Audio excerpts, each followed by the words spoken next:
Em meio às discussões sobre a demolição do Terminal 2 do Coletivo Urbano de Anápolis, a Câmara Municipal realizou uma audiência pública na manhã desta terça-feira, 25 de fevereiro, para tratar do assunto.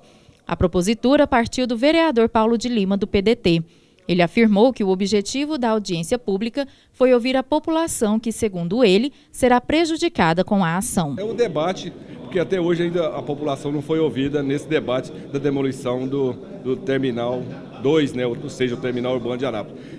A nossa população não foi ouvida, só foi ouvida a minoria. A gente quer que a maioria da população seja ouvida, porque aqui em Anápolis, uma cidade de praticamente 500 mil habitantes, a gente temos só um terminal, e se tirar o terminal será complicadíssimo, somente qualquer tanto que tirar dele vai ficar complicado para o transporte no dia a dia da cidade, do transporte dos bairros para o centro da cidade. Então, a maioria das pessoas em Anápolis vive do centro da cidade e daqui que se desloca para os seus trabalhos. Então, infelizmente, a gente sabe que a justiça está correta, já deu muito tempo para a população, deu muito tempo para as autoridades, principalmente, para que seja feita a demolição. Mas agora, infelizmente, a gente queria mais um prazo maior, a clemência da justiça aqui, a doutora Sandra, que é uma pessoa excelente, uma promotora que faz um trabalho belíssimo em Anápolis e em todo o estado de Goiás, então a gente queria que ela tivesse um pouquinho de paciência juntamente com a nossa juíza, que decretou ao final da retirada do terminal, que dá mais um prazo para a gente, para que a população não possa ser tão prejudicada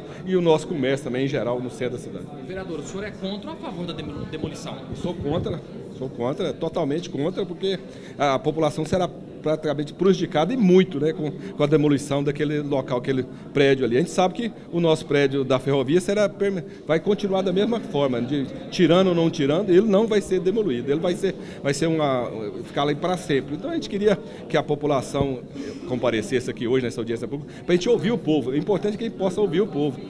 Quem é o mais interessado é o povo. Quem tem carro não precisa de transporte coletivo. A maioria que é contra é porque tem carro, não precisa do transporte coletivo. Então, o nosso prédio antigo da estação ferroviária, que eu mesmo já participei dele, já fui até a minha terra natal, que é Goiandira, pegava os trens de ferro ali naquela região, nunca teve problema nenhum, né? A gente até hoje, o que mais importante era não ter tirado os trens de ferro, que hoje nós teríamos um transporte mais tranquilo. Mas já que tirou, a permanência dele com certeza vai continuar. A demolição do terminal foi exigida através de uma ação do Ministério Público provocada pelo Conselho Municipal do Patrimônio Histórico, conforme explicou um dos membros, Tiziano Mamed.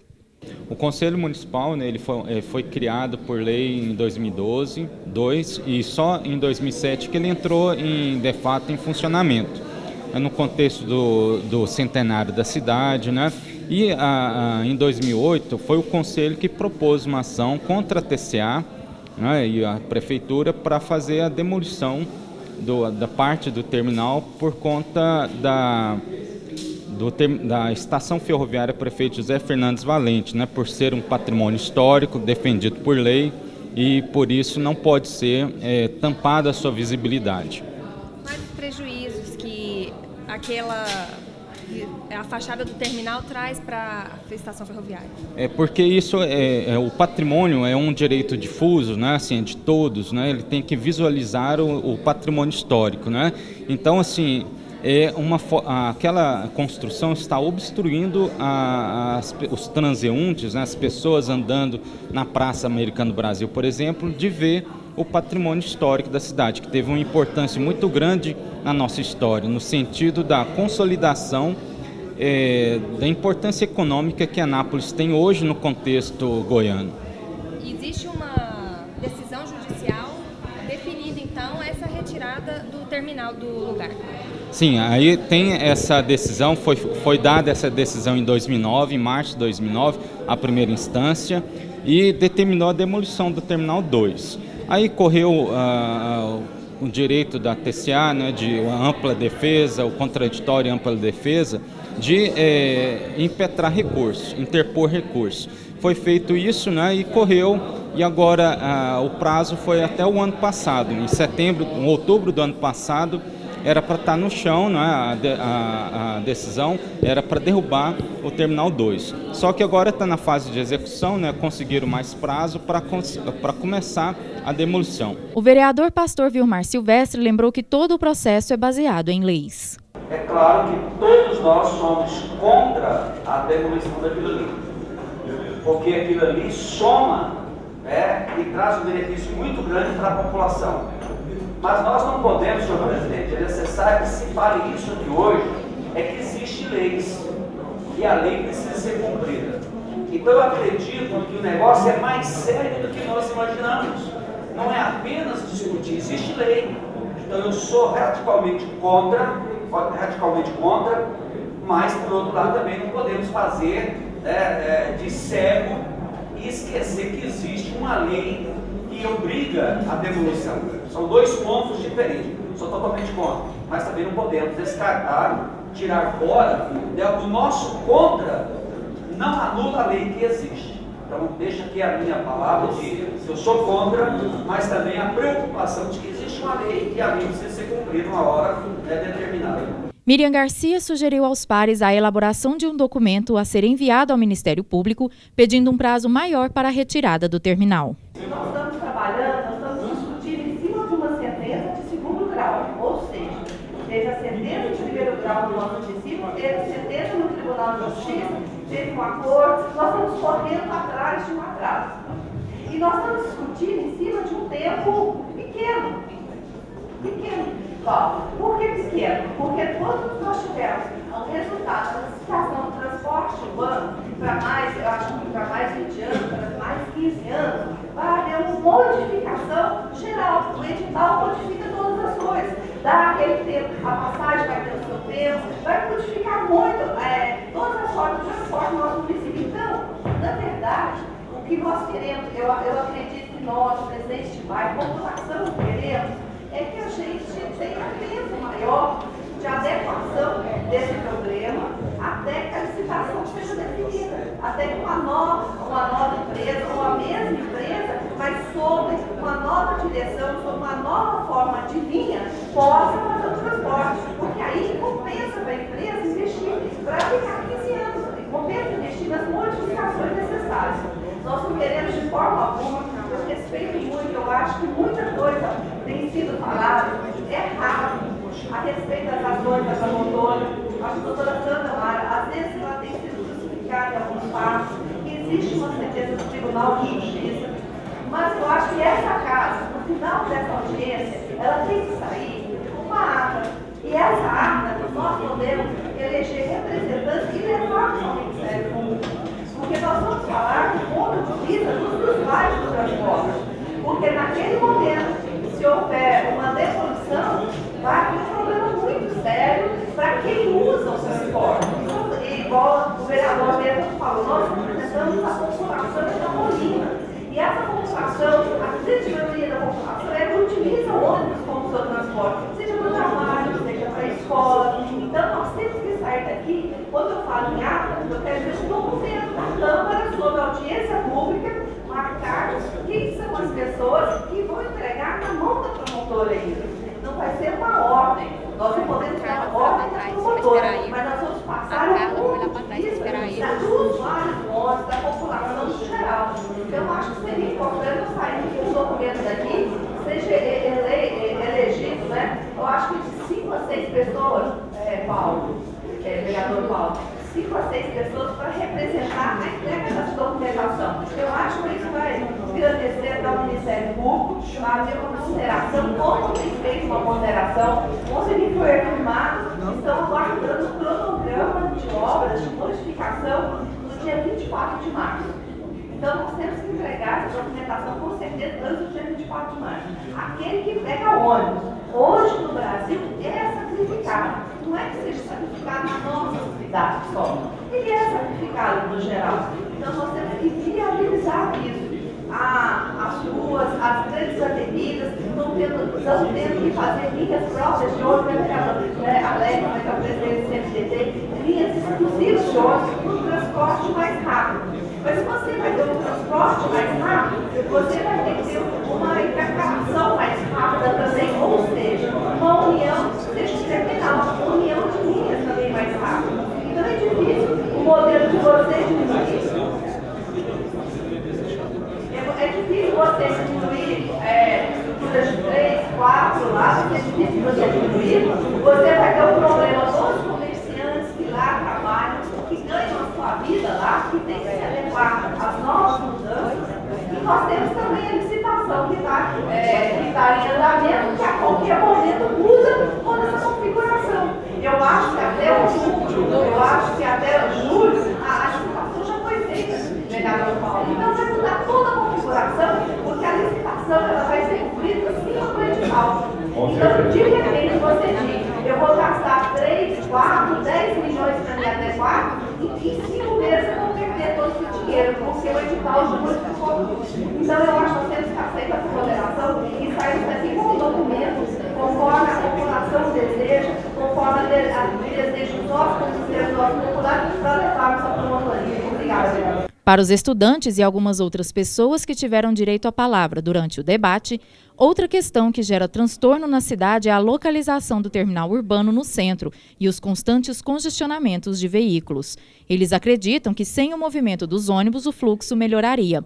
Mas, de acordo com o diretor da CMTT, a mobilidade urbana vai além da demolição do Terminal 2. É importante colocar para todas as pessoas que, por mais que exista uma descentralização na prestação de muitos serviços, né, os próprios poderes públicos fazem isso, as empresas de modo geral, as pessoas de forma insistente ainda vão procurar o centro da cidade para fazer suas compras, para fazer suas atividades. Se nós tirarmos por completo o terminal, né, e é bom colocar isso, que o problema não é o terminal no centro da cidade, as pessoas ainda vão se locomover para o centro da cidade. Um ônibus que leva 20 pessoas, 30 pessoas ou mais que isso, sai do centro da cidade, mas serão 40 ou 30 novos carros que irão para o centro da cidade, porque essas pessoas ainda vão procurar o centro da cidade para fazer seus serviços, né, suas compras, lazer, trocas de presentes, compra de presente, uma série de situações. Tá, diretor, mas em grandes cidades, outras cidades do tamanho do Porto de Anápolis, o transporte é descentralizado, tem terminais em várias regiões da cidade. O terminal continuaria no centro, mas desafogaria muitas linhas, não? Então a pergunta é outra. Na verdade, o que a gente precisa é descentralizar a prestação de serviço do transporte coletivo. O problema não é o terminal no centro da cidade. Nós temos que criar novos pontos de terminais para as pessoas que precisam ir para outros bairros não necessitarem ir para o centro da cidade. Então é importante colocar isso para a comunidade como um todo, para a sociedade como um todo. O problema não é o terminal no centro da cidade, isso nunca vai ser um problema. Na verdade, nós temos que criar novas linhas diretas, integração temporal, criar novos terminais. A ideia é tentar desafogar o serviço, né, no centro da cidade com novos locais. Mas a descentralização desafogaria o trânsito naquela região do centro? Aí sim, a descentralização da prestação de serviço. Então o que nós temos que lutar, brigar, pensar, estudar a cidade como um todo? Criar novos locais em que as pessoas precisam de deslocar de um bairro para o outro e não necessitam passar no centro da cidade. Aí sim nós vamos pensar em desafogar o trânsito, é o menor número de frota de veículos, tanto de carro de passeio como do transporte coletivo, e aí realmente se torna muito funcional. É claro que a comunidade como um todo pensa nisso e a prefeitura, a CMTT, ela não foge dessa responsabilidade. Tanto é que nós estamos propondo o quê? Os corredores do transporte coletivo. São 6 corredores do transporte coletivo justamente para dar essa fluidez, essa agilidade, essa celeridade e, sobretudo, conforto. As pessoas que precisam deslocar com mais rapidez, para entrar no seu serviço ou no seu trabalho no horário certo, fazer as suas atividades escolares, por exemplo, no horário certo também. Então, assim, a prefeitura não foge de sua responsabilidade de pensar no trânsito. Tanto é que nós estamos propondo 6 corredores, né, nos locais, nas principais vias da cidade, onde recebe uma frota muito forte do veículo pesado, que é o veículo do transporte coletivo. Agora, é claro, essa discussão do terminal, ela vai ser uma discussão que não acaba aqui, com certeza, né? Existem outras conversas aí, inclusive de fazer plebiscito, eu não estou acompanhando bem, mas tudo aquilo que for possível pensar no trânsito, nós estamos fazendo. Os estudantes que participaram do debate querem que o local seja transformado em uma praça de cultura e lazer. Eu sou a favor pelo fato que a gente defende, né, o acesso à cultura, a mobilidade urbana, e também é o espaço que vai ser utilizado ali na estação como espaço de cultura e lazer. É importante que para a gente estudante utilize daquele espaço para ter um conhecimento sobre a história da cidade, pois uma cidade sem um passado, uma cidade sem história é uma cidade sem futuro. Então a gente sai em defesa da demolição do terminal. Como que esse espaço pode ser utilizado para a cultura? A estação ela vai ser transformada em um museu. Então, para a gente estudante, ter um museu em Anápolis é muito mais do que ter um museu, é um espaço de aprendizado, que a gente vai poder conhecer da história da própria cidade. A solução encontrada até o momento, segundo o procurador do município, foi demolir apenas metade do terminal e abrir a parte da frente da estação ferroviária. Nós temos uma determinação judicial que a gente precisa cumprir. A gente não pode simplesmente dizer assim, não, eu não vou cumprir. Tá bom, não vai cumprir, a multa diária é R$10 mil, 10 mil por dia, ou seja, R$300 mil mês, contra a TCA e contra o município, ou seja, são R$600 mil por mês de multa. Essa multa já poderia estar sendo cobrada, né? Mais uma vez, o judiciário está sendo condescendente, né? Bom, dia 30 de janeiro nós fizemos uma reunião com o juiz, né? Uma audiência de conciliação e julgamento, tentativa de se achar um acordo. Nós fizemos uma proposta, e essa proposta foi debatida e tem sido debatida pelas